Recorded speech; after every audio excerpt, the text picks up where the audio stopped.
제가 왁싱을 하고 거실에서 빨가벗은 상태로 잠이 든 거예요. 근데 누군가가 이불을 덮어준 거예요. 그렇게 이별을 한 후 1년이 조금 더 지났는데 옛 남자친구가 생각나는 이유는 뭘까요?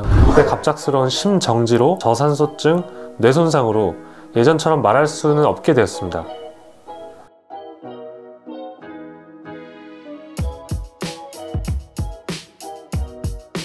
여러분 안녕하세요. 우리 모두에게 기적을 사연 읽어주는 남자의 미라클의 박입니다. 와! 컨텐츠 제안을 했었죠. 사연 읽어주는 남자. 그래서 되게 많은 분들이 사연을 보내주셨어요. 군더더기 없이 바로 들어가겠습니다. 첫 번째 사연입니다. 20대 남성입니다. 날씨가 쌀쌀한 날이었습니다. 회식이 있어서 맥주를 마시고 밤늦게 집에 들어왔어요.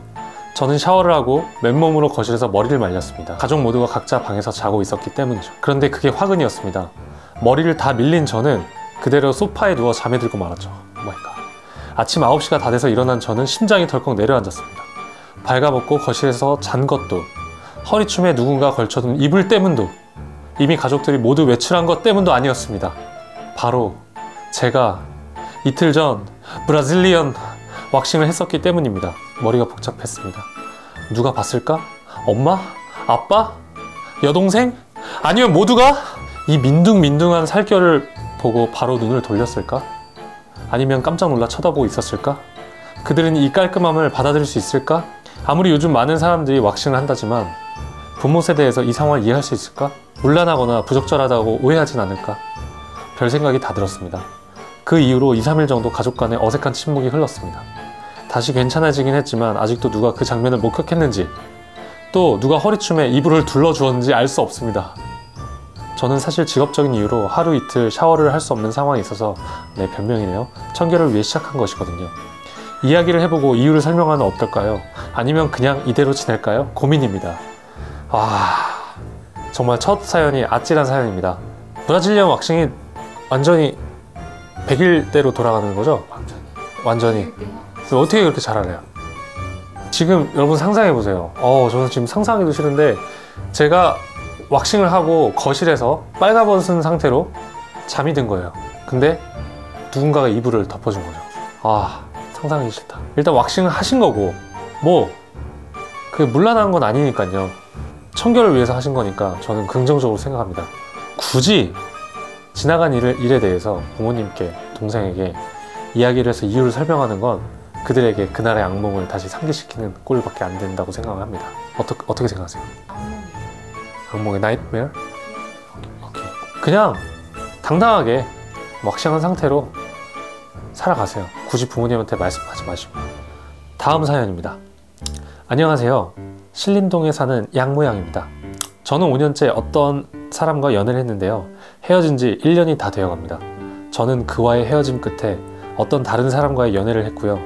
그러고 나서 다시 또 이별을 했습니다. 그렇게 이별을 한 후 1년이 조금 더 지났는데 옛 남자친구가 생각나는 이유는 뭘까요?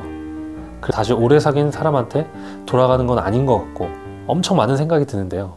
다른 지인들은 야, 남자는 지천에 깔렸으니까 다른 사람 만나면 돼 라고 하지만 저한테는 살짝 발기부전처럼 고자가 된 것처럼 아무 느낌도 없네요. 이분 좀 센데요? 소개가 들어와도 소개받기 싫고 그냥 연애는 나한테 지금 없는 거구나 하면서 계속 그 오랫동안 만난 사람이 생각이 나나요? 왜 그런 걸까요?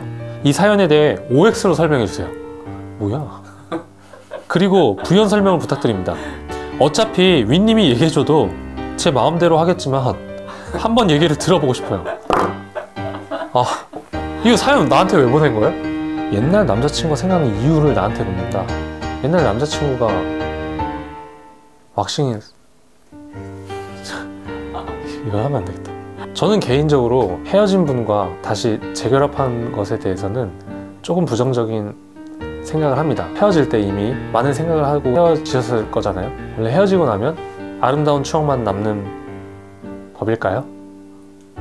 저도 잘 모르겠습니다. 무슨 말씀하시는 거예요? 저는 개인적으로 굳이 옛날 분 만나지 말고 새로운 남성분 만나시기를 추천드립니다. 자, 다음 사연입니다. 저는 2019년 1월 30일까지 프로리그 진출을 목표로 운동을 하는 아마추어 야구 선수였습니다. 하지만 31일 새벽 6시에 원인 모를 통증과 정맥 출혈로 하반신 마비가 왔습니다. 날벼락 같은 일이 지나간 뒤에 수술 후 며칠은 정말 멍하게 보냈습니다. 그러고는 내가 벌을 받는 건가?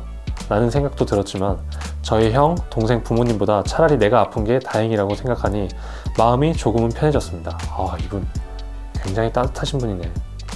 근데 오히려 계속 긍정적으로 생각하려고 하고 억지로 즐겁게 있으려고 힘을 쏟다 보니 요새 조금 슬럼프가 온 것 같습니다.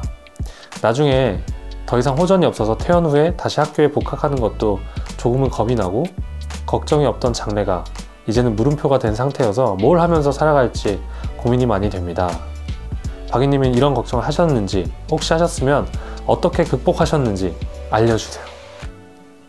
저도 축구선수를 꿈꿔왔었고 또 워낙 운동을 좋아했던 사람이기 때문에 하반신 마비가 됐을 때 저도 당연히 상실감이 있었습니다. 지금 근데 문제는 긍정적인 생각을 해야 된다는 본인의 어떤 강박이 계신 것 같아요. 강박을 좀 내려놓으셨으면 좋겠습니다. 긍정적으로 억지로 생각할 필요는 없어요. 편하게 생각하셨으면 좋겠고요. 더 이상 호전이 없다는 생각 하지 말아주셨으면 좋겠어요. 저도 재활을 해도 한계가 있다고 병원에서 말을 했었거든요. 하지만 그 한계는 깨졌습니다. 제가 열심히 노력하고 정말 죽을 힘을 다해서 재활을 했거든요. 그러니까 자신의 어떤 신체적인 제약에 한계를 두지 마시고 그냥 믿음을 가지고 좀 재활하셨으면 좋겠고요. 지금 손가락이 완전하지 않는 저도 많은 일들을 하고 있습니다. 많은 일들도 할 수 있고요. 본인의 상황을 받아들이라는 게 아니라요, 지금 이 상황에서도 할 수 있는 것들이 분명히 찾아보면 엄청나게 많거든요. 그것들을 찾고 또 새로운 관심 분야를 찾으시면 됩니다. 네, 다음 사연입니다. 안녕하세요. 저는 경남 창원에 사는 32세 여자입니다. 박이님은 부모님과 관계가 아주 좋은 것 같아 보입니다. 특별히 어머니를 존경하는 모습과 가족이 서로를 위하는 모습이 아름답고 보기가 좋습니다. 저는 부모님과 관계가 어색할 때도 있고 너무 저에게 관심을 가지면 오히려 부담스러워서 피하고 싶은 마음도 있는데 어떻게 하면 부모님과 잘 지낼 수 있을지, 부모님을 존경하며 신뢰하며 살아가는지 얘기를 들려주시면 감사하겠습니다. 자, 일단은 이거는 우리 모두의 문제입니다. 그죠? 우리 모두의 문제죠? 맞아요. 네, 제 영상에 나온 제 모습만 봐서 그렇습니다. 저 실제로는 저희 부모님과 의견 충돌이 많고 다투기도 하고 불효자식으로 생활할 때가 많습니다. 부모님과의 관계를 개선하기 위해서는 부끄럽더라도 본인의 이야기를 많이 부모님께 하시는 게 좋을 것 같습니다. 저 같은 경우는 만약에 뭐 연애에 문제가 생긴다, 저는 저희 엄마한테 말을 합니다. 저희 엄마한테 제 모든 고민을 털어놔요. 그러면 진짜 웃긴 게 어머니 말대로 하면 그 고민이 거의 해결돼요. 저만 그래요? 말이 잘 안 통하더라도 계속 수더분하게 이야기하면서 부모님과 생활하시기를, 제 수준에서 드릴 수 있는 답변이 이 정도입니다. 다음 사연입니다. 안녕하세요. 23살 울산에 사는 남성입니다. 중학교 때까지 농구선수를 하다가 난치성 불치병이 생겨 그만두고 그 이후에 학업으로 진로를 바꿔서 대학교를 갔습니다. 평소에도 말하는 걸 좋아하고 사람들과 어울리는 걸 즐겨왔습니다. 그런데 갑작스러운 심정지로 여전히 살아는 있지만 저산소증, 뇌손상으로 예전처럼 말할 수는 없게 되었습니다. 저를 가장 힘들게 한 것은 상실감이었습니다. 아무리 힘들어도 희망만 보이면 견디고 이겨낼 수 있지만 이제 다시는 예전의 저로 못 돌아간다는 상실감이 저를 무척이나 힘들게 했습니다. 토론대회에 나갈 정도로 말하는 걸 좋아했었는데 갑자기 기본적인 발음조차 하기 힘들어진 저의 현실이 너무나 받아들이기 힘들었죠. 의사 선생님들과 전문가분들은 어쩔 수 없다, 그렇게 살아야 한다고 말합니다. 갑작스러운 심정지. 지금 이분은 생활하는 데는 지장이 없지만 예전에 자신의 모습으로 돌아갈 수 없다는 것에 대한 상실감을 이야기하시는 것 같아요. 근데 저는 지금 제가 축구를 못하고 달리기를 못하는 것에 집중하지 않고 제가 휠체어에 앉아서 할 수 있는 것들을 찾기 시작했어요. 휠체어를 타고 새로운 삶을 사는 것에 대한 즐거움을 느끼게 되었어요. 지금 비록 예전에 본인으로 돌아갈 수 없다는 생각을 하실지 몰라도 다시 돌아갈 수 있다는 희망을 가지고 사셨으면 좋겠습니다. 지금까지도 저는 반드시 제가 다시 일어난다는 희망을 가지고 사는 거거든요. 그래서 희망을 가지고 사는 것과 내 자신을 제한하며 사는 것은 큰 차이가 있다고 생각해요. 좀 부족하고 할 수 없는 것들을 바라보지 마시고 지금 본인이 할 수 있고 또 새롭게 도전할 수 있는 일들을 꼭 찾으셨으면 좋겠습니다. 그러다 보면 감사와 행복을 느낄 수 있다고 확신합니다. 다음 사연입니다. 안녕하세요 윈님. 저는 22살 과제하다가 인스타 보고 메일 보내는 대학생입니다. 제가 요즘이 고민이 있는데요.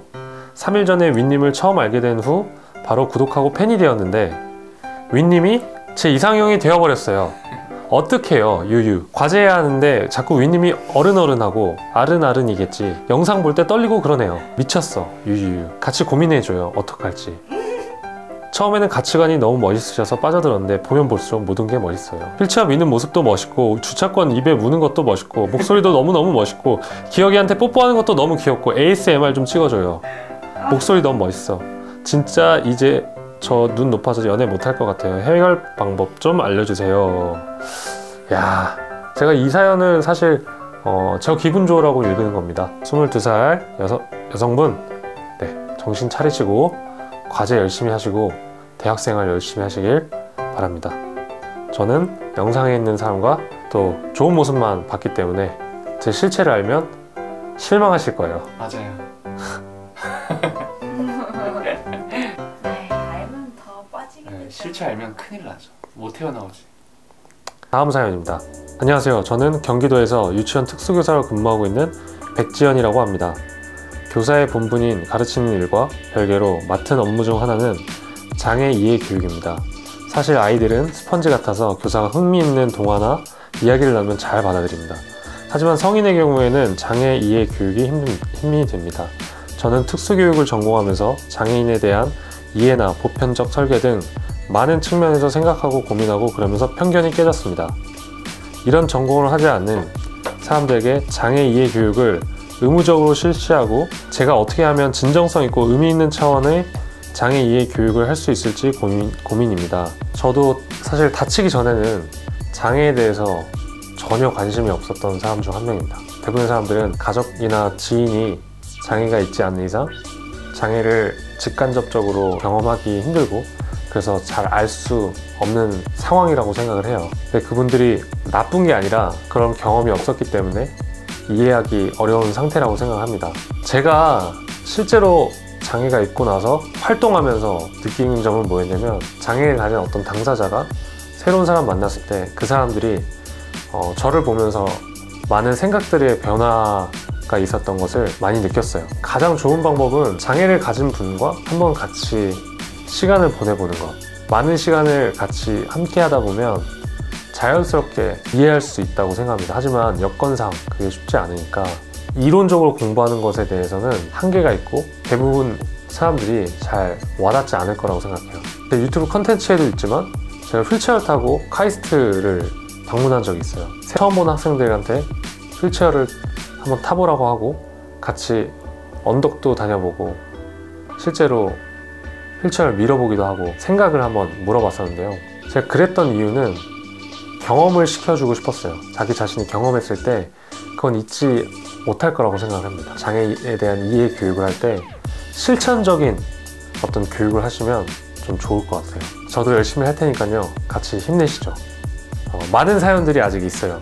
제가 조금 너무 민감한 주제들에 대해서는 다루지 못했고 또 앞으로도 중간중간 시간이 날 때 사연을 계속 읽어드릴 테니까 오늘은 여기까지 하겠습니다. 지금까지 사연 읽어주는 남자의 미라클의 박이었습니다. 여러분들은 사연 없어요?